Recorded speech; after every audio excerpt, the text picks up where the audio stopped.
Ladies and gentlemen, boys and girls, I'm the Gnarly Gnome. This is Cincy Brewcast. It's the voice of Cincy Craft. We're back. Hopefully, this episode is a little less plagued by technical difficulties than last week. Back to the recorder that I normally use, so hopefully it works this time.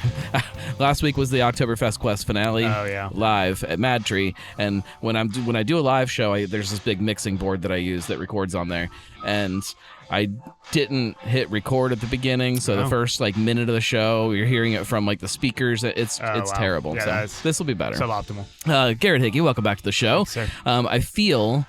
I know that the last couple times I've sat down with you to do a show, we're coming straight off of a GABF weekend. We have. And the last two times are with big wins. Yes, I guess. So last year was a big win, and we happened to do on the Tuesday or Monday. And right. This year, we've only the big competitions, World Beer Cup and GABF. Those are the only two. Right. So we may have done a recording before or after World Beer Cup because that's right around Speaking of the Devil time. So maybe we did do something after. I'm more thinking about the last two times, this one and then the last time that we did it coming off of GABF. Yeah. Huge win. Congrats on Thank that. Let's start right there. We probably asked the same question last time. Does the medal mean something to you personally? Probably a little bit more because it was not that it's easy to win any medal, but it's double. I don't remember the category. Double red, hoppy, or whatever. It's basically dominated by Fatheads. Fatheads has won for Bonehead, I think 7 of the last 10 years, gold. So we've gone in, I think it has been 7 of the 10 years because the other 3 years, I believe Masthead got gold for Midwest Red. So we purposely entered it knowing it was going to be a difficult category because of either Masthead or Fatheads having almost a stranglehold on the category. But I've been hoping to medal for this beer for a while. It's one of the few homebrew recipes that still kind of exists. Almost everything else has just kind of been iterated away for the most part. Sofa King is still roughly the same. We changed the malt in it very early, after the first batch. So it's almost exactly the same as it was since day one. And I think we've been brewing it since... I think we probably brewed it we opened in 2016. I think we brewed it in 2017. So I feel like it was really early on. We brewed it for, it may if you look at old pictures, it may be we brewed it in 2016. So we've been brewing it for almost 10 years. How do you decide which beers you do enter? Is it because some of those styles, the categories, it's a little nebulous to what the style means. I mean, one of the things, we try to stay away from anything that's crazy high entries. Right. I think Hazy has 300 entries, and there's only so much you can do to keep the beer fresh when you're mailing it in August, or when you're sending it to Denver in August, and then they're trying it the week before GABF. Right. So it doesn't really make any it almost doesn't make any sense for someone like us or someone who's not out in Colorado or California or whatever who doesn't have the benefit of being able to get it to them quickly. Right. I think that's why you see a lot of IPA winners from closer from that area. Colorado. Yeah, because they can drop it off at the very last minute. So you have a little bit more wiggle room. We have to brew everything that we're going to send it at the beginning of August. Right. So it is definitely. So we kind of try to stay away from hoppy beers. Obviously, Sofa King is a hoppy beer, but try to stay away from that kind of stuff if we can. West Coast IPA, hazy, any hazy category. We've entered it, but it just doesn't. But there's not thought of okay, so if this beer is going to win a medal and people are going to be talking about this beer, that's what they're gonna kind of know. Somebody that doesn't know about us currently in Cincinnati, they're gonna think that that's all that we are. Like that's our personality. Like there's none of is there right, like when you guys won for Black Cats. Yes. Like I think of you guys a little bit as an English brewery. Right. I think your English styles are great, but I don't know that that's really what you are. No, I think and it's I just don't know like that other people do. No. But yeah, is there concern about that? That like if somebody's like, oh, no, that's that English brewery. I think one of the things about that whole like thing about like what you're brewing, where you're like what you're sending and all that is, I think like one of the things. I mean, at least in my opinion, is like I think our English styles are like the best beers we make typically. So it is like, even if that's not what we do most of, I think that's what we do best. So, or like amongst the best. So maybe that's like, yeah, we're not like an English focused brewery, but English style focused brewery, but it's what I think we do best. So let's just send what we think we do best. I mean, really for me, it's like not about sales for the most part. It's mostly about what I think the best beers that we do are. Well, it's probably the way it should be, but yeah, you know, the question that everybody asks every time, does it really make a difference when you win a medal? Like, do you see people that come in specifically because they saw that you guys medaled? I don't like Black Cats. I don't like. I think there is like it's slightly more. There's definitely especially outside sales. Like inside sales less so.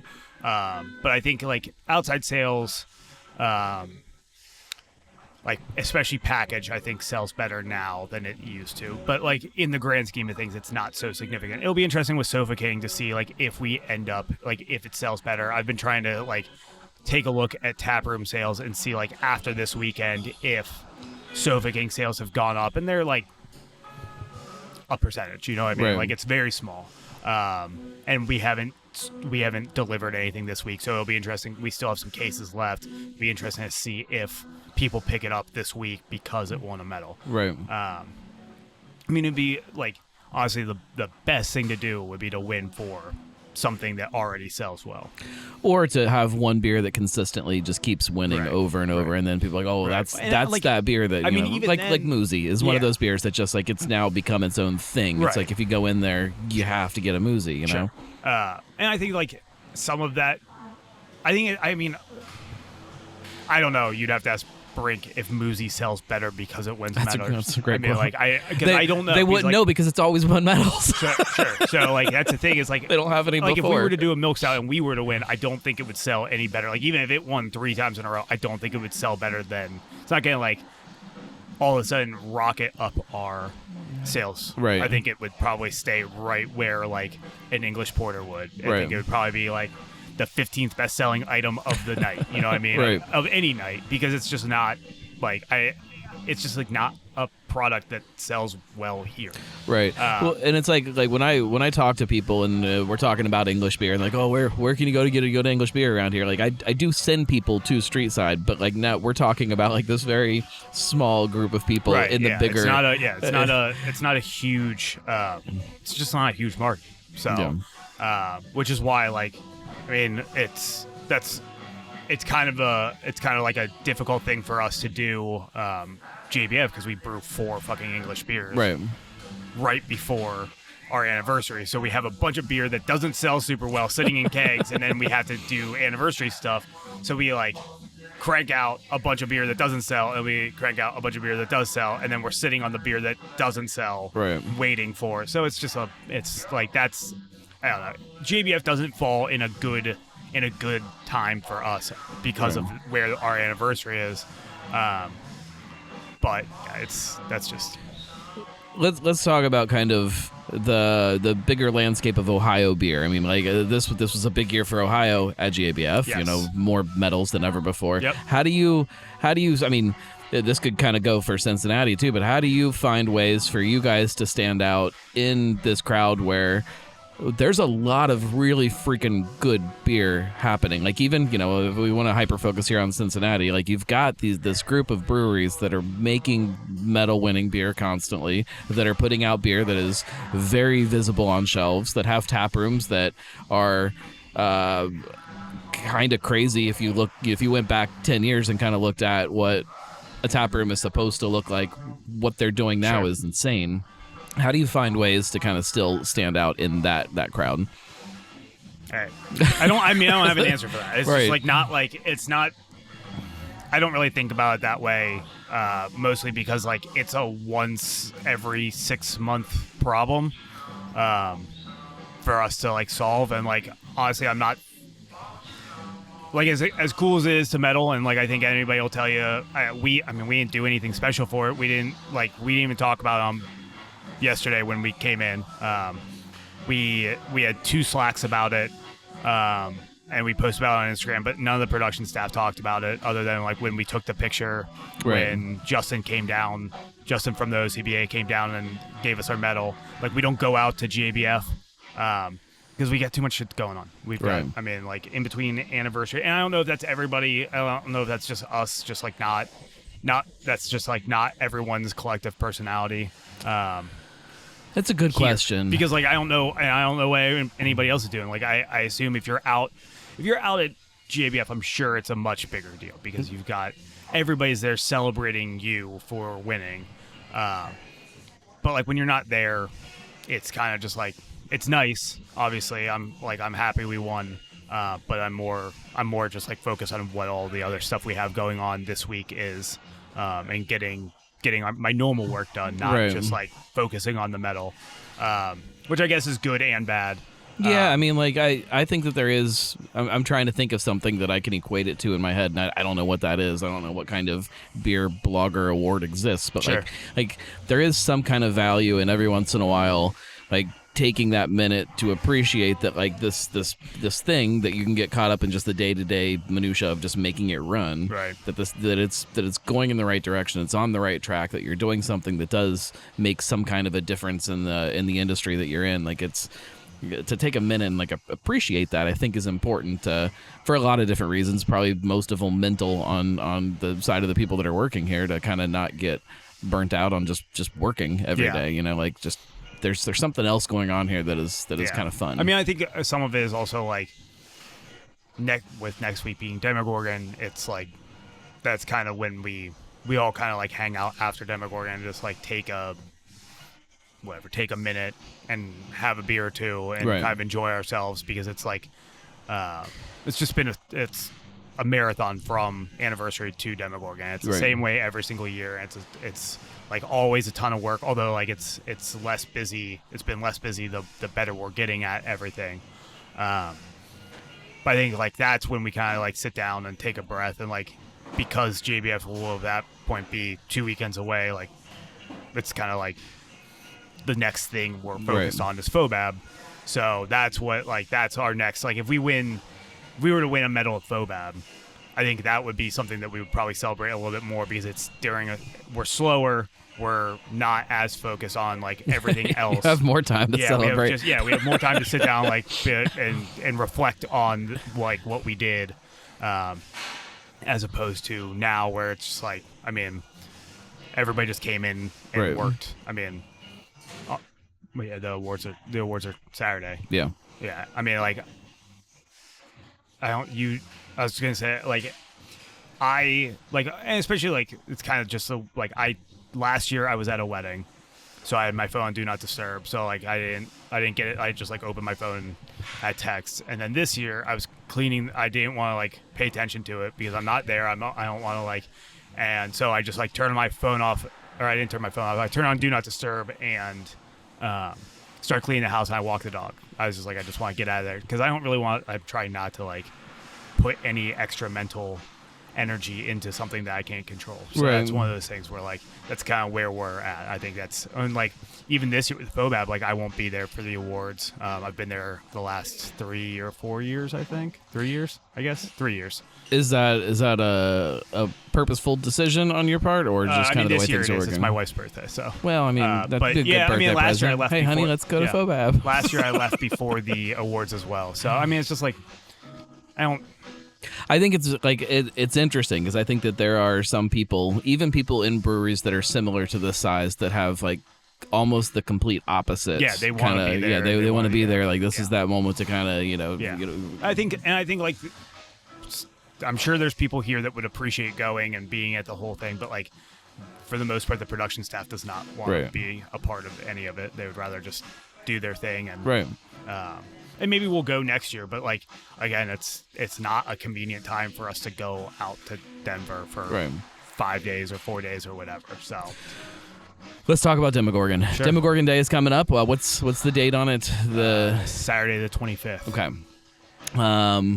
All day long. All day long. How many variants are you guys doing this year? 8. How many have you announced so far? 2. Okay. As of this morning. As of when we're recording this. Yes, as of when we're recording. Yeah. Sorry. Yeah, we did. We announced. So I don't remember which one we announced. The first one. It was Samoan. If not, yes, it was Samoa cookie. And then today we announced maple brulee. Right. And then I don't know what the schedule is for announcing everything. So. But 8 different variants. 8 different variants. All 2 in doubles, packaging. 2 doubles. Yeah, all packaged. We will have 1 draft only exclusive. It's not like the most exciting thing, but it's just the base. Like just barrel-aged Demogorgon. Just barrel-aged Demogorgon. Not Where's Barb. No, not Where's Barb. So I guarantee nobody who listens to this knows what that is because it's been a long I'll put the link in the show notes. Yeah, so it's just barrel-aged, no adjuncts, no nothing, just a 6-stole. So it's fairly limited. And honestly, like everything's fairly limited. I think by the time everything's said and done, like we will only have like 5 or 6 cases of every variant. And then I think it's only 5 cases of the 2 double bottles. So I would expect if this year's like almost every year, we will probably sell out for like the first time ever. And like, who knows? I could be wrong. Right. Maybe people won't be as excited about the variants as we are, but it's. I think there's something about like when you build something for as long as you guys have with Demogorgon, people trust the. They trust the family of beer. Sure. And like it's like it's even if like I see a variant, I'm like I don't really know, like you trust that it's gonna be good. Yeah. And maybe you'll pick up something that you wouldn't have otherwise because like look, I trust what they're doing with this and I'm gonna drink it no matter what. I mean, I felt that way last year about the raspberry tort. That's not something we ever had done, and it turned out pretty well. I think this year we've got one that's coming out that it's actually our first ever Demogorgon collab. We got mead barrels from Superstition Meadery out in Prescott, Arizona. They shipped us those. We aged Demogorgon for a year in those. And that'll be strawberry honey pie, because it was a strawberry mead barrel. So it had like a little bit of strawberry. We ended up, we did add some strawberry to it. We add some honey to it, and then we add some graham cracker-ish to it. And then that sounds great. That's actually one.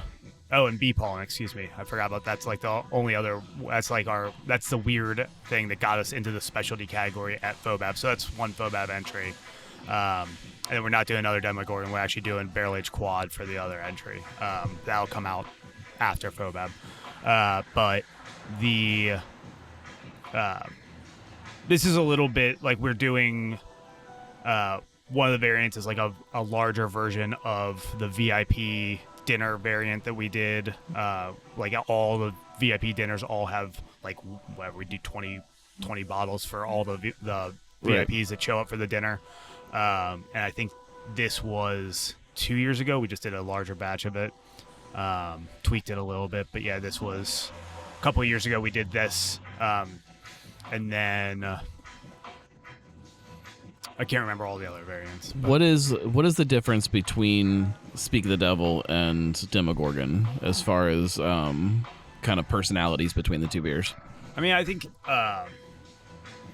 with Speak of the Devil, I'm definitely trying to do more, or we are trying to do more, like straight up pastry stout. Whereas like Demogorgon, I think maybe because we've been doing it for so long too, like you said, is like a little bit more experimental. I mean, like you see horchata, you see trying to think of another, like raspberry tort. You see some of the other ones where it's like we kind of will get other weird barrels for Demogorgon where we don't as much for Speak of the Devil.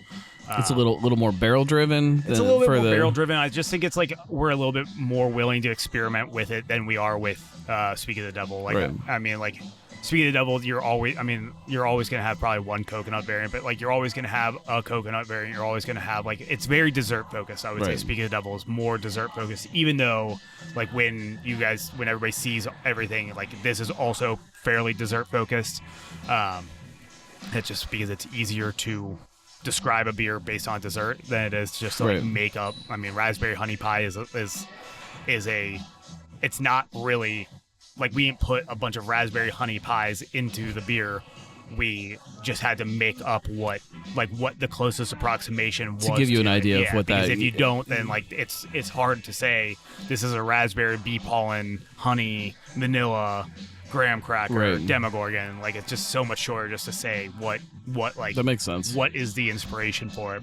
And then I think that with Speak of the Devil, it's definitely a more the base is definitely like much more viscous. We're also like we released non-barrel aged version of that where it was so you can try both non-barrel aged and barrel aged.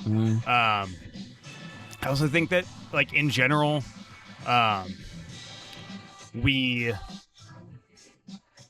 just put a little bit more energy into Demogorgon. It's been a thing for so long that it's now like we're gonna. I mean, we buy a banner for it. Right. And, like I've got.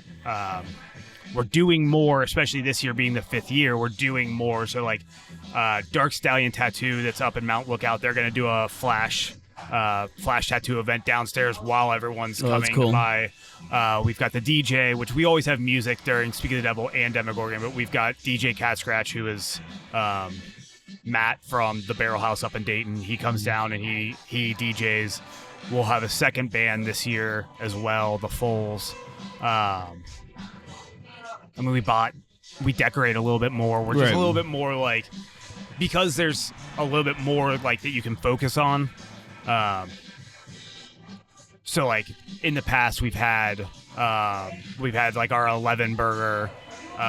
We bought a Demogorgon, like a 11-foot Demogorgon. Like we put that out. We've got the smoke machine this year. Like we've got, and someone's coming to decorate our windows with like the light, the strings of light and the letters and everything. So that's like, we are like, it's just because it's based on something, it's easier to try and it's like make this more. It's an easier event to kind of put. Yeah, that makes sense. It's themed better. Like I guess Speak of the Devil does have the theme because it's the witch, but like it's kind of become not that anymore because like we haven't done that drawing in so long, and it's also just kind of like hard to theme an event around a movie that is like in and of itself, unless we were to like bring goats in. Like that would be like, I don't know what else we would do. You know what I mean? It's one of those things where we kind of just have to like decorate. We don't really decorate. We just kind of theme around the devil, and then that's about it. There's only so much you can do with theming around the devil. Like I don't want to get like a giant like. We are not the brewery that could put like Baphomet on a pedestal and like put him in the tap room or whatever. Yeah, get people talking. I mean, I would like that. I mean, I think that would be cool as fuck, and maybe we will do that for the 5th year. I'm not gonna do that this year. I don't even know what year it is of Speak of the Devil in 2026. But like, it's just like also just like. There's also something like just this time of year too. People start wanting something that's more like kind of themed like, kind of. Yeah, April's not like. If Speak of the Devil was around Halloween, I think it would be a little bit more like we could lean into it much more. Like this is definitely like because it's so close to Halloween, it's easier to be like, all right, cool, like we're gonna lean into the spooky aspect of Demogorgon and Stranger Things. How do you balance out? And you guys always have done it like so well here, like these different personalities of what Streetside is. Like I think that Listerman struggled with that for years. Of like there was this group of people that thought that Listerman was just like quirky homebrew stuff, and there's this group of people that thought it was these New England IPAs, and somebody else thought it was supposed to be traditional German styles, and like you get all these people that had their idea about what it was, things, and it kind of at times hurt them because there was always somebody pissed off that they weren't making enough of one beer versus another.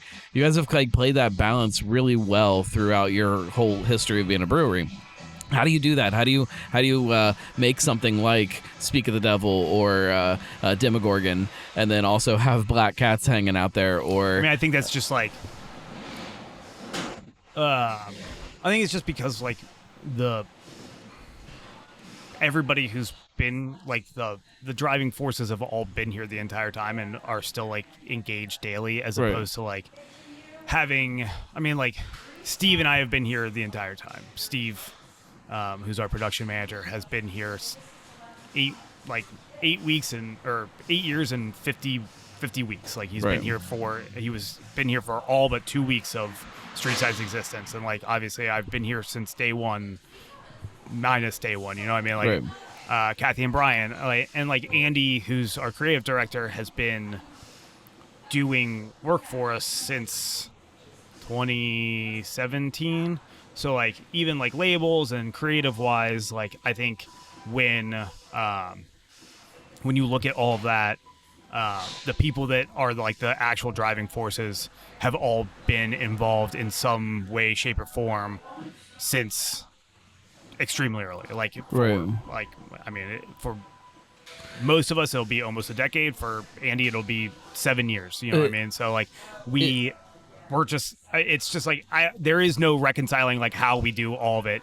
It's basically just like 3 different sets of personalities, or 4 different sets of personalities, all doing their own thing, and like it has melded well in a way that like doesn't always work. It feels like sometimes there's some places that like when they have a voice, whether it's an internal voice or an external voice, that is really loud about one side versus another, that a lot of them have a hard time ignoring that and not just like completely leaning into that. Like it's like, oh, you know, this beer is selling really great. Right. This is our flagship beer, and now that's what we have to. Well, I think that was like one of the things that's a huge thing, is like we never started with flagships. We don't do seasonal. Well, I guess we do. Sorry, I shouldn't say we don't do flagships, because we do, but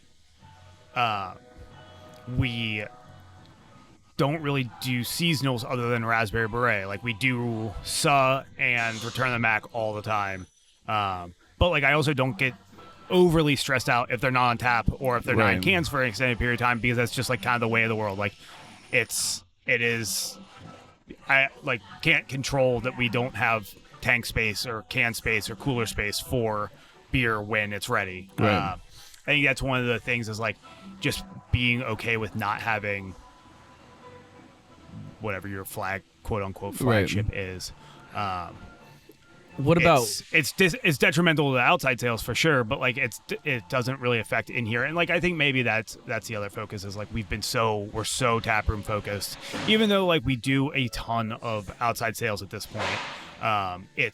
We are like, I'm more concerned with what happens here than what happens outside. So if somebody gets upset because we don't have a certain beer and we lose the account, like that is a bummer. Obviously, like we don't like that, but hopefully our sales guys are skilled enough and good enough at selling that they can sell something else to hold over the account until something is, and that's what we try to do. So like it is going to be a struggle here soon, because we are going to run out. We are probably going to run out of New England's here sooner rather than later, because it's we just haven't brewed one in a while, and we don't have, like I said, like right now, I didn't actually say this, but we don't have tank space, we don't have keg space, we don't have cooler space, because we came out with whatever 8 beers for anniversary, and then we've got 8 beers for Demogorgon. So like it's just like we've maxed out almost everything we can do.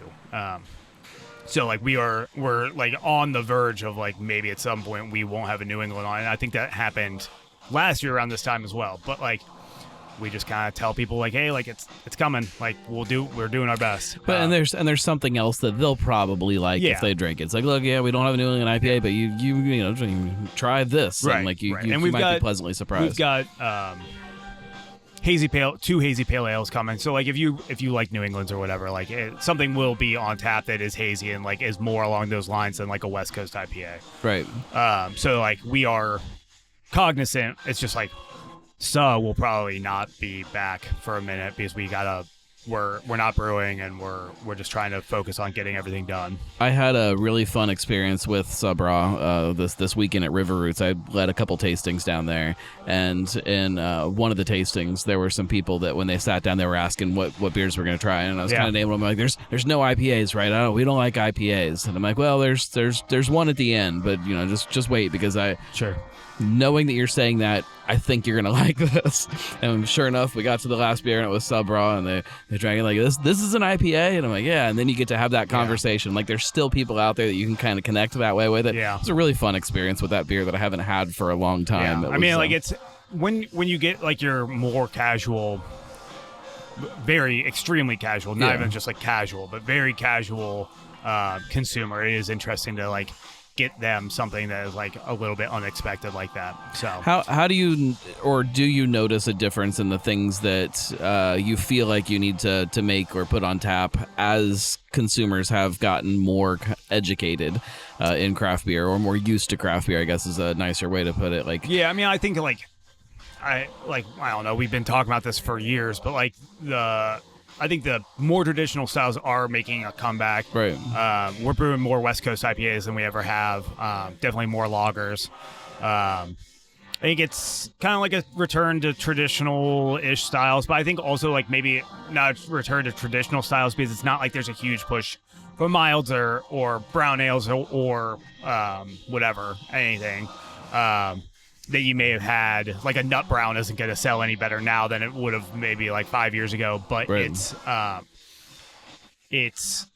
a return to almost like craft beer roots where people are looking for, like, craft lagers are doing well and West Coast IPAs are doing really well. I mean, if you look at our sales, like it's definitely like the top 5 are lightest beer. So right now it's Hellas, and then it's probably a West Coast. So right now it's probably our Jackie O's collab, and then it's probably a hazy, and then it's probably a sour, and then it might be another light beer like a fest beer or whatever. So yeah, that's like you're kind of seeing, other than that 4th spot being the 2 of the 5 spots are newer fruited or whatever, softer bitterness styles. Whereas if you looked, maybe in 2020 it was like sour, hazy. I think it's definitely, people are kind of going back to like what everyone was drinking in 2015. It is interesting that since you guys have always had these different sides of your personality, like when things shift like that, like you're able to kind of lean with it and then lean the other way and then lean the other way as consumers are kind of demanding different things. Yeah, I mean, without really changing much about who you are and what you're doing. I mean, like we've definitely like leaned more into the English styles here the past 2 or 3 years, but that's also like there was a weird demand for like mild, for example, is like, let's not call us mild drinkers weird. It's not weird. I mean, like it's so like what you think about, like everyone wanted, what ended up happening was like people would come in and they would have like a sample of a pastry stout, and then they would be like, oh, that's good, but I can only drink 4 ounces of this. I want something else dark, but I don't have, like, you guys don't have another option. Like, what do you recommend? And like a lot of times we would drive them towards Return of the Mac or whatever, because it's a blonde that has the coffee and everything. So like relatable flavors you can drink more of. But like what we've done with the mild is, and what we've done with, like, we have a porter on now, like what we've done with those beers is been like, all right, you don't want a pastry stout, you can drink these dark beers. And it's almost like if we had a Czech dark lager, we could do the same thing. You could just push people towards like a lighter dark beer, because there are like there's a fair amount of dark beer fans out there that want something that's, I don't want to say sessionable, because like 6.5 is technically not session. It's not technically, it's not session. Easier drinking than a 12% but stout. more flavorful. Yeah. So you've got those people out there that want something, and everything's sessionable if you put your mind to it. Sure. it's like one of those things where like you've got lower ABV options that are still flavorful, that are like that appeal to the quote unquote masses. Right. That's kind of why we've done like the pub ale is like it's an ESB. Like it's probably not the most bitter ESB that anybody's ever had, but it's an ESB it's our ESB. I don't right. like it's how I would brew an ESB. We don't call it an ESB because that doesn't sell. We call it an English style amber, and it sells really well now because it's always sold really well because there's a fairly decent contingent out there that, and maybe they don't go to every brewery, but they come to our brewery and they want amber, and we had to have it. I'm fascinated by the side of beer where like you make a beer and maybe it is a traditional style, maybe it is like dead on to what the style guidelines say it's supposed to be, but trying to explain that to people is the difficult side. Or the opposite, where it's maybe not exactly what the style says it is. It's your version of it, but then trying to explain that to people, trying to find a way to put something up there on the board that people can immediately understand what it is and know that they want it. But I mean, like, English style amber is a great kind of example of something English that mild, we call it out as an English style dark ale. We don't, because the people that want that kind of stuff don't want to be explained to what a mild is. They just want a fucking dark ale that is like that they can or a dark flavorful beer that you also have to find a way to explain, like, if somebody is an English beer fan, like, here's one. Here's one. I mean, that's why you call it pub ale or English mild. I mean, Black Hats obviously is not, that naming schema is not the same as English mild and pub ale, but like that's the same. It's supposed to be, the label is supposed to call back to. I'm fascinated by it as craft beer has grown and styles have kind of splintered into all these different things that are happening. You know, if you look at those traditional English styles at one time, there was just a couple different styles. It was like, here's your light version, here's your dark version, here's heavy, here's light. And then the same with German beers. It was like, this is a dark lager. You know? It's like, it was just so simple and so basic, and like that's what people want when they're ordering something. They don't want to be confused. They don't want to be uncomfortable when they go to order something. Yeah, like the more welcoming your menu is, the easier it is to sell it. Like if your bartenders don't have to overly explain like what something is, the better it is. Like I would, there's another little aspect to that though for the nerds that can exist, where it can be really simple, but then if you sit there for a minute and you start talking about it, that there is this whole complicated side to it, that then you can have that conversation and get really geeky. Like if I'm honest, like that's not like, that market is few and far between. Right. It's like me and like four people. I mean, it's just like at one point, like marketing to, and I know that like the audience of this podcast is probably more towards the nerdy side, but like I don't even know if that's true anymore. I don't know. It's just like not like I would call it like the vocal minority at this point, because they're out there and they're in the forums and they're on Reddit and they're on Facebook groups and all that, and they're talking about beer a lot. But the vast majority of our customers are not that. Right. And I don't know, I don't know everybody's sales, and I don't know everybody's, like, I don't know what everybody's doing. But I would say at this point, with the way Cincinnati has kind of evolved, is that most breweries are dependent on their neighborhood. Each brewery is dependent on their neighborhood. And if, like, for the most part, those people in that neighborhood are not there. There's not like a neighborhood. They don't give a shit. They're there. They want to fucking drink the beer that they want to drink, and that's all they fucking want to drink. I mean, it's like that's kind of what we've learned over the years. It's like that's why we'll do 3 light beers. Right. Like, I mean, like Game Ball, which is like Game Ball is like a cream ale recipe. I would never call it a cream ale because it won't sell. Right. I don't think people know enough about cream ale to so we call it a golden ale. I still and I think Cincinnati is a maybe more cream ale focused than a lot of cities because we've had Little Kings for so long. Right.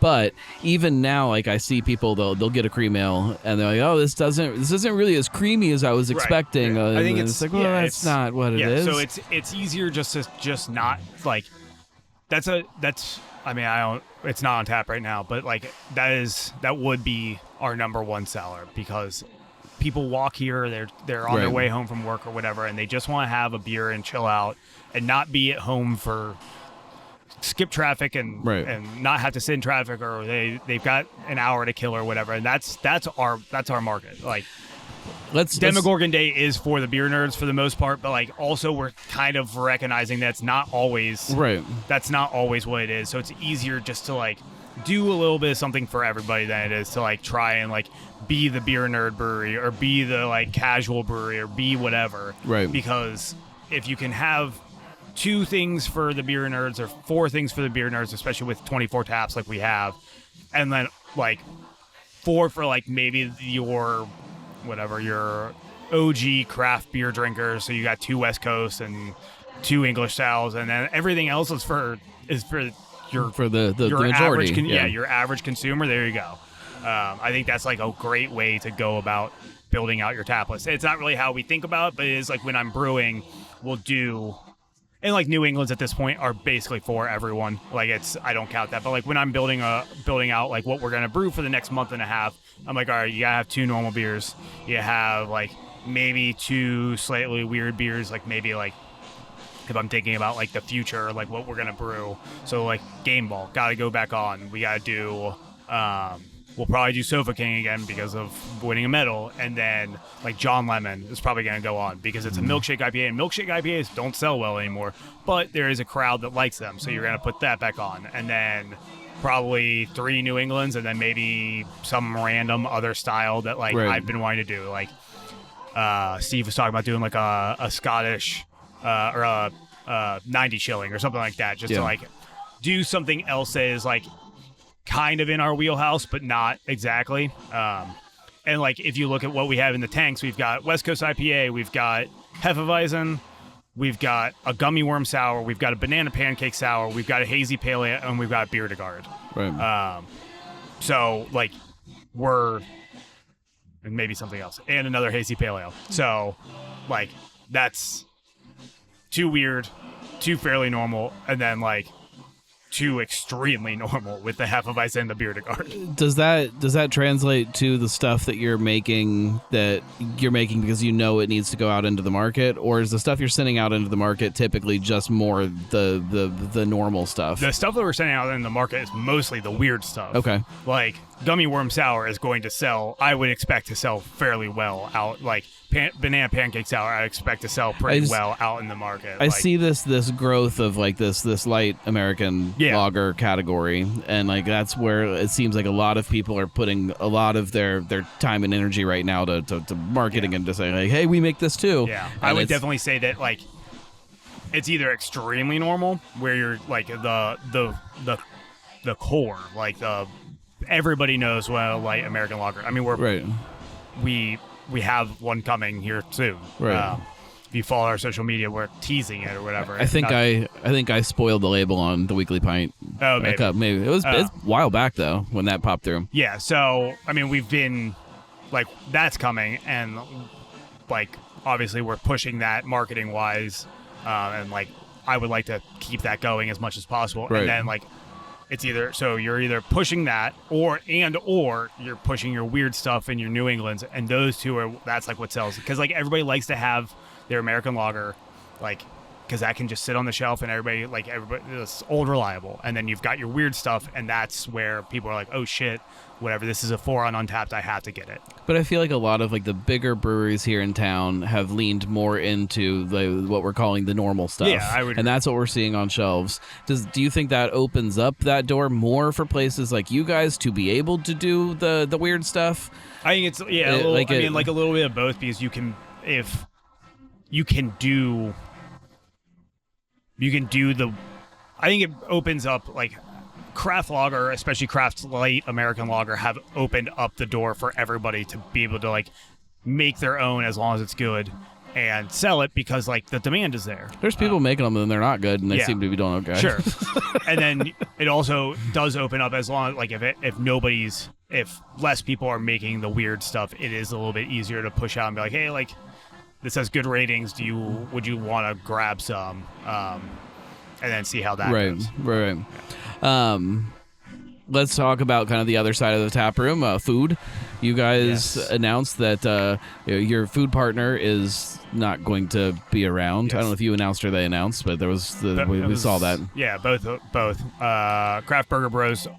Their last day is next Monday, which I don't know when this is coming out. So next Monday. Okay, so yeah, if you're listening to this on Monday, Craft Burger Bros. Will have pulled out, and El Cardinal Taco will be pulling in. I believe that was also put on Instagram this morning. Okay.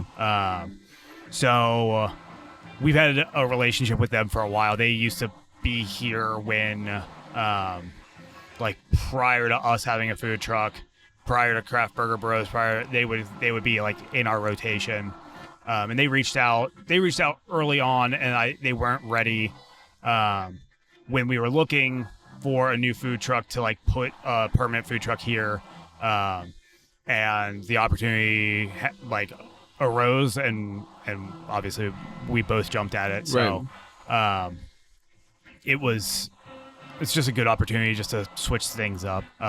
But customers won't see a period of time without food. No, like it'll be transition right over. So like we've always they'll be closed on Mondays as well. But like what'll end up happening is like our Monday pizza guy will be here on Monday, and then Tuesday they'll pull their truck in the morning and open up as normal. So. Right.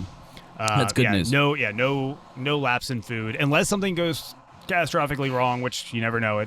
Knock on wood. Sure. Knock on wood, but it could. So if you're listening to this on Tuesday next week and you're planning on coming here for food, I would definitely make sure that we post on social media. No, still come. Still come. But yeah, it's just like there's a possibility that something goes wrong with electric or with whatever, because that's just like one of the things that happens. And so yeah, just be aware that it's. Let's shift to. So I've been, like I mentioned, I was teasing some labels on the Weekly Pint. I do that a lot, and one of the labels was a collaboration for on the label. It says that it's for your 10th anniversary. Yes.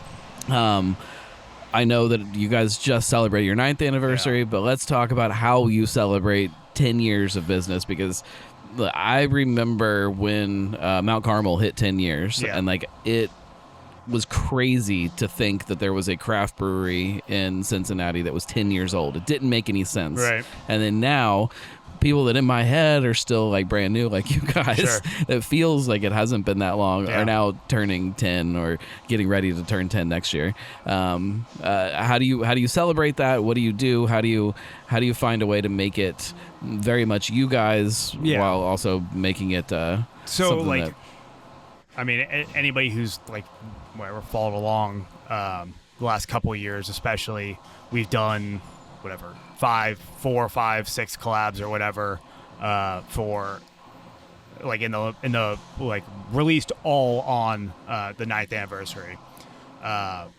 What we're gonna do for the 10th is release one a month up until September, and then I'm sure we'll do a bunch of other ones. I don't know. We haven't even decided how we're going to do it. I have some ideas, but I haven't decided exactly how I want to do it.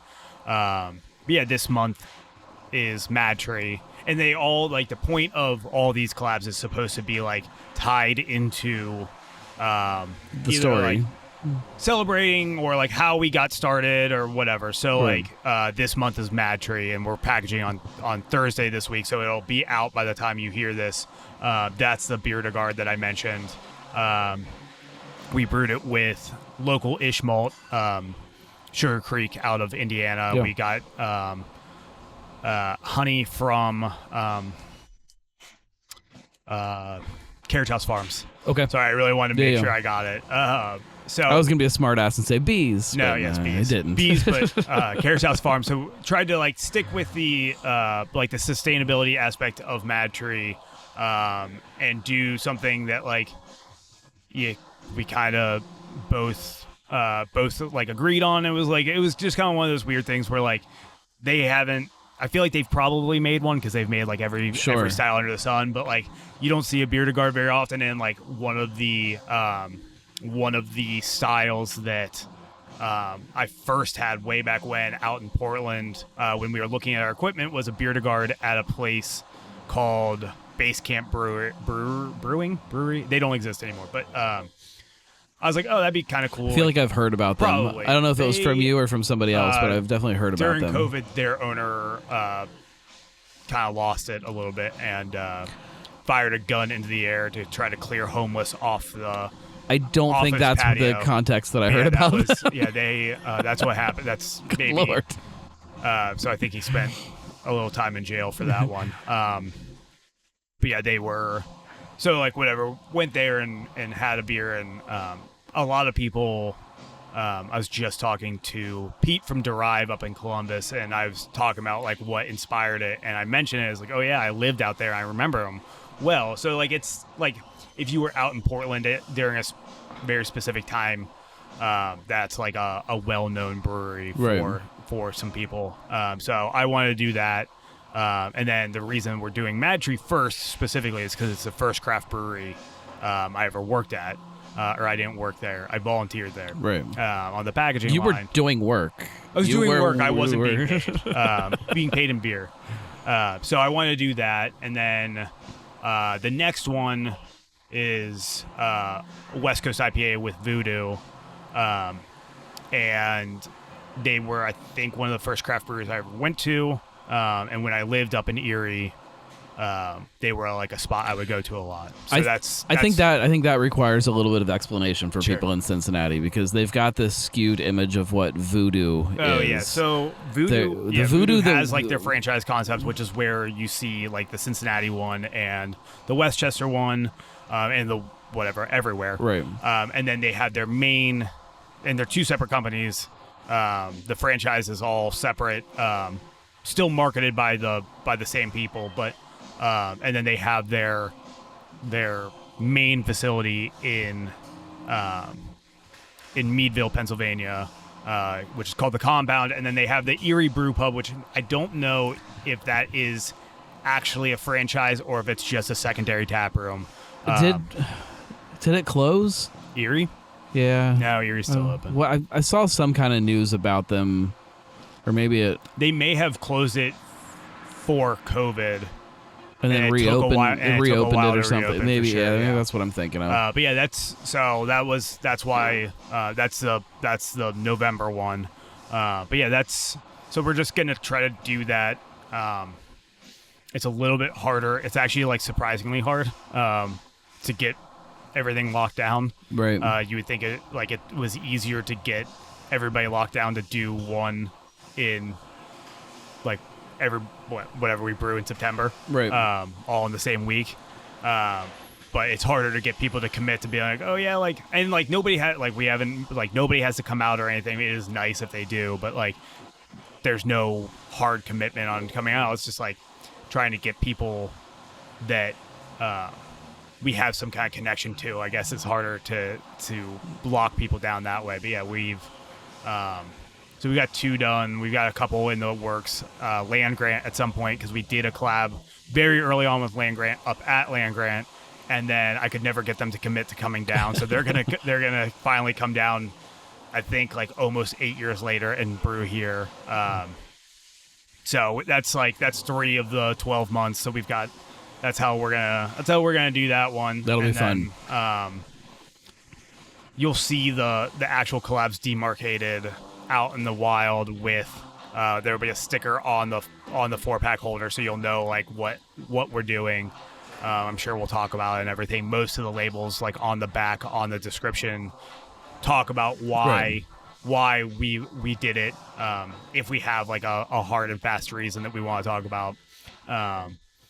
Yeah, and then roll that up until September of next year. Is there, speaking of collaborations, is there any brewery that like you haven't been able to collaborate with that you really want to, or that you've been trying to, that you could never make happen? I mean,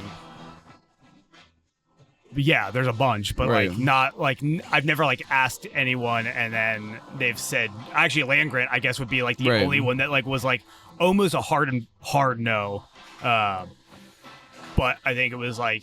I don't even remember what the deal was. They were just like they couldn't make time. I like I said, 8 years ago. Who knows what was going on back Right. then? But yeah, I mean, for the most part, everybody is fairly receptive. Sometimes you'll ask and like they'll be like, "Oh yeah, I'll check," and then like you'll never hear back from them, and that's just kind of how it goes sometimes. But for the most part, everybody is fairly receptive. Some people are just flighty. It's hard to get people to understatement. hard to get people to commit to doing stuff. I mean, some people just like aren't good at responding. So Right. Or cancel last minute. Sure. Shout out to everybody that's ever canceled a podcast last minute. Yeah. Makes the schedule really hard. Yep. So I mean, that's just kind of how it goes. Yeah. Sometimes you get it. Sometimes it works out. Sometimes it doesn't. So it's just one of those things. If you could only drink one beer style for the rest of your life, what would it be? I mean, Mexican light lager. Okay. Modelo, probably. Modelo, not probably. Modelo, definitely. It's very boring, but I'll accept it. I mean, it is a. I think I'm going. If I had to go like any kind of lager, like I think I would have to go something dark. If it was the only style that I could have, maybe a Czech dark lager, or you can- like even like a. You can do so much with a Mexican light lager. Like put a Yeah. lime in it, not put a lime in Well, it. you can put a lime in anything if you want to. Yes, but I'm not sure I would recommend it. You don't want a lime in your Demogorgon? No, preferably not. It's not something that we will ever fruit with in Demogorgon, at least. Well, I appreciate you making some time to sit down with me. Is there anything you want people to know that you think that they don't know? No, just come to Demogorgon Day on the 25th. It'll be fun. And there will be links in the show notes for all of the social media stuff that you can kind of get connected with all of that. Make sure you do follow Streetside on social media. They do a great job of putting out hints of stuff that's coming on the road, and it is fun to follow. There's a lot of social media accounts that are boring to follow, and you guys are fun to follow. Try.